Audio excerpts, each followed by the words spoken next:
matic mau berhenti di lampu merah itu mau di D boleh, di netral boleh, terserah. Yang paling penting justru ini untuk menjaga transmisi agar tetap awet adalah melakukan servis. Nah, servis transmisi matic sendiri yaitu hanya melakukan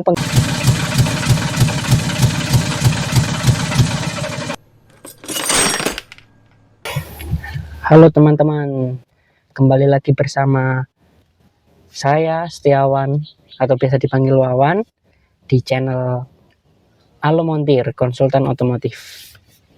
Oke, kali ini saya akan membahas tentang fenomena yang ramai diperbincangkan oleh pengguna mobil di Indonesia khususnya ya. Nah, beberapa kali saya mendapatkan pertanyaan teman-teman dari pengguna mobil, khususnya mobil matic. Nah, mereka itu mempertanyakan ketika mobil matic berhenti di lampu merah, itu sebaiknya tuas transmisinya di posisi D atau dipindahkan ke N gitu. Nah, dari pertanyaan itu muncullah berbagai pembahasan ya. Ada yang mengatakan kalau posisi D lampu merah gitu kan berhenti, itu nanti akan merusak transmisi, cepat merusak transmisi gitu narasinya. Terus ada juga yang mengatakan kalau justru yang bikin cepat rusak transmisi matic itu ketika tuas matic dipindahkan ke N. Jadi semakin sering dipindahkan antara dari D ke N, setiap berhenti dipindahkan lagi ke N, itu katanya nanti akan mempercepat transmisi itu rusak gitu. Nah, tentu hal itu ini ya, muncul berbagai orang yang percaya gitu. Ada yang percaya kepada si A dengan teorinya itu, terus ada juga yang mempercayai yang lainnya, punya argumen masing-masing gitu kan. Terus mereka juga aktif gitu, aktif maksudnya tuh aktif berkomentar gitu, karena mungkin dari pengalaman pribadinya yang seperti itu gitu kan, karena kebiasaan menggunakan mobil matic ketika berhenti di lampu merah, dia kebiasaannya misalnya di D terus gitu kan, nggak perlu dipindah. Terus ada juga yang harus pindah ke N gitu kan. Nah, namun di sisi lain ada juga orang awam nih yang kebingungan teman-teman. Jadi dia memang benar-benar nggak tahu mobil matic itu sebenarnya harusnya di mana gitu kan.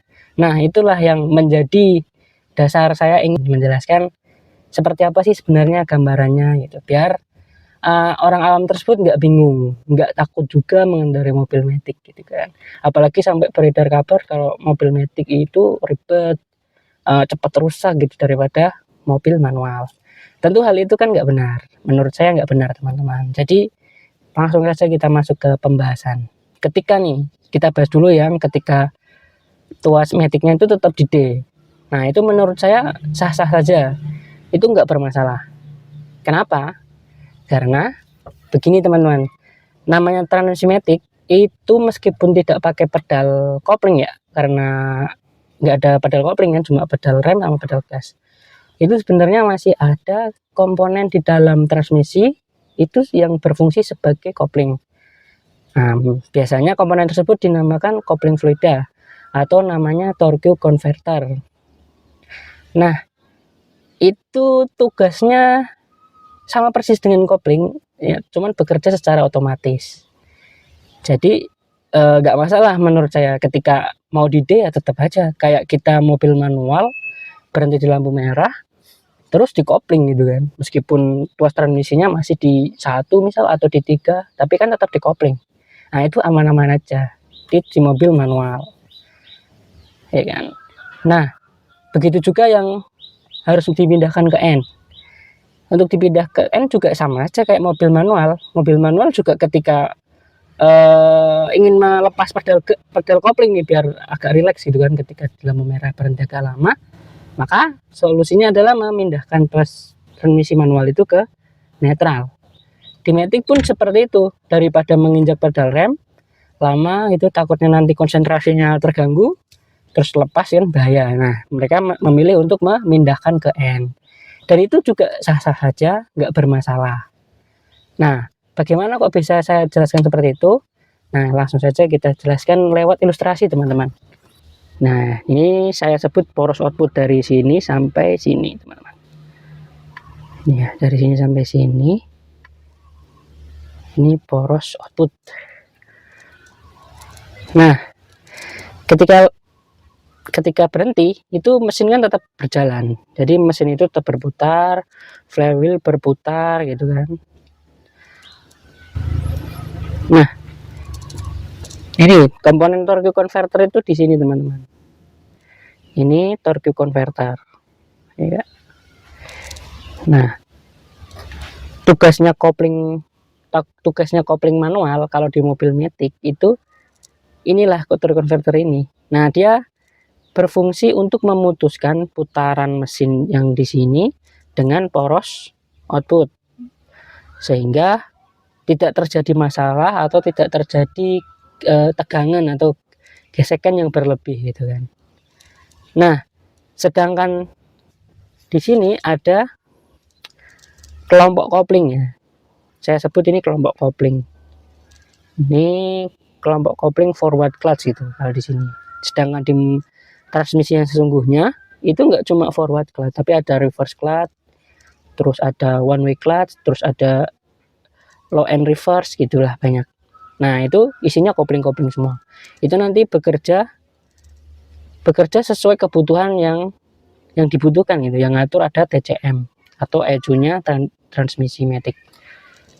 Nah, itu nanti kopling itu akan merapat, teman-teman. Jadi ketika posisinya itu netral, itu enggak ada yang rapat. Jadi semuanya renggang. Nah, ketika semuanya renggang, itu poros output ini enggak ada yang bergerak. Namun dari sini torque converter itu kan ada dua sisi ya, sisi yang ikut putaran mesin dan ada yang ikut output transmisi. Nah, ketika nanti netral, itu yang berputar itu yang ikut di mesin. Terus yang di sisi yang ikut poros transmisi itu tetap berputar tapi sangat pelan, teman-teman. Nah, jadi dia bebas seperti itu. Nah, katanya gitu kan, ketika nanti dipindahkan ke D, itu akan terjadi gesekan. Nah, gesekan itulah yang membuat semakin sering perpindahan N ke D itu akan membuat gesekan kampas kopling dengan plat itu yang ini itu akan membuat oli matic cepat kotor. Nah, tapi menurut saya itu tidak benar, teman-teman, karena semua komponen ini di dalam transmisi itu kan ada koplingnya semua, kopling plat semua, ada kelompok-kelompoknya, dan itu akan bekerja terus sesuai kebutuhan. Yang bekerjanya yang masing-masing ya, maksudnya sesuai kebutuhan itu mana nih yang akan bekerja, mana yang akan nempel, mana yang enggak nempel. Nah, seperti itu. Sedangkan ketika kopling ini nempel, ya kan, kopling ini nempel, poros ini yang menuju ke torque converter ini slip, ya kan. Slipnya karena di mana? Kan tadi masuk ke D, di rem ya. Jadi tertahan, putaran itu akan terbuang di sini slip, di sini berhenti nih. Nah, sedangkan yang di sini tetap berputar karena ikut di bagian mesin.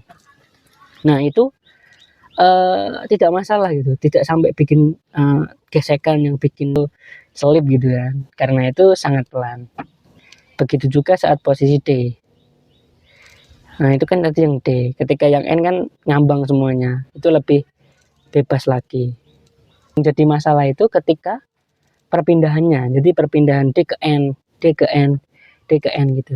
Nah, itu dari penggabungan kampas kopling itu dianggapnya bikin merusak transmisi, tapi sebenarnya tidak loh, teman-teman, karena mobil matic itu punya kopling fluida yang lebih toleran. Dia lebih bisa menoleransi ketika terjadi beda rasio gitu kan. Kalau di mobil manual itu kan ketika misalnya mobil sudah mau berhenti tapi tuas transmisinya masih masuk, terus kita telat menginjak pedal kopling, maka akan terjadi getaran. Bahkan kalau sampai nggak menginjak kopling kan mesin bisa mati. Nah, getaran seperti itu tuh yang disebabkan oleh bedanya rasio. Tapi di transmisi matic tidak terjadi seperti itu. Itu karena transmisi matic mempunyai kopling fluida yang sangat lembut, sangat toleran terhadap perbedaan rasio itu. Jadi ketika terdeteksi mulai ada rasio yang tidak pas, maka nanti kopling itu akan aktif dengan sendirinya. Karena itu cuma pertemuan antara dua turbin yang disatukan dengan fluida, jadi bebas banget. Seperti itu teman-teman. Jadi mobil matic mau berhenti di lampu merah itu mau di D boleh, di netral boleh, terserah. Yang paling penting justru ini, untuk menjaga transmisi agar tetap awet adalah melakukan servis. Nah, servis transmisi matic sendiri yaitu hanya melakukan penggantian oli secara rutin. Jadi jangan sampai kita fokus terhadap pengoperasian yang benar dan tidak gitu kan. Padahal itu efeknya kurang terlalu nggak terasa gitu. Padahal faktor utamanya yang penting banget itu adalah kualitas oli maticnya. Oli yang kotor atau hitam, banyak serbuknya gitu kan. Nah, serbuk itu tuh nggak cuma diakibatkan dari gesekan dari kampas kopling ya, dari kampas kopling yang kelompok kampas kopling tadi, tapi bisa juga dari planetary gear, terus dari sun gear. Nah, itu kan untuk yang menentukan rasio itu malah logam ketemu logam. Dan di lapangan itu oli matic kotor itu memang yang serbuk-serbuknya itu serbuk logam, bukan serbuk kampas gitu. Nah, kecuali transmisi matic itu memang sudah rusak parah dan kampasnya rontok. Nah, itu rontokannya juga rontokan kampas, ada bedanya besar-besar gitu. Nah, kalau pemakaian biasa kampasnya masih utuh, serbuknya itu berupa serbuk hitam. Nah, itu ngumpul di karter atau di panci olinya transmisi matic.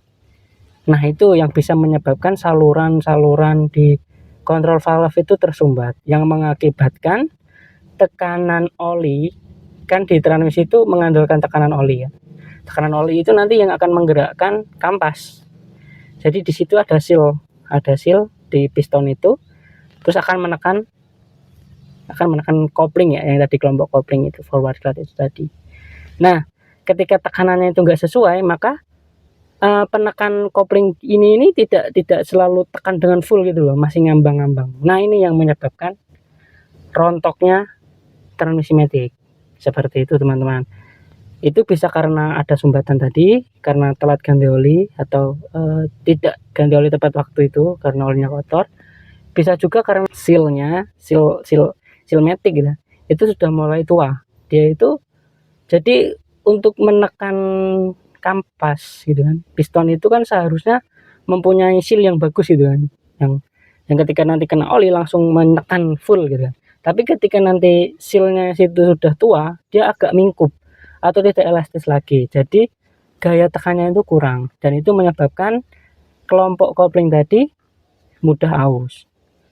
Itu biasanya ditandai dengan kalau mobil masih pagi,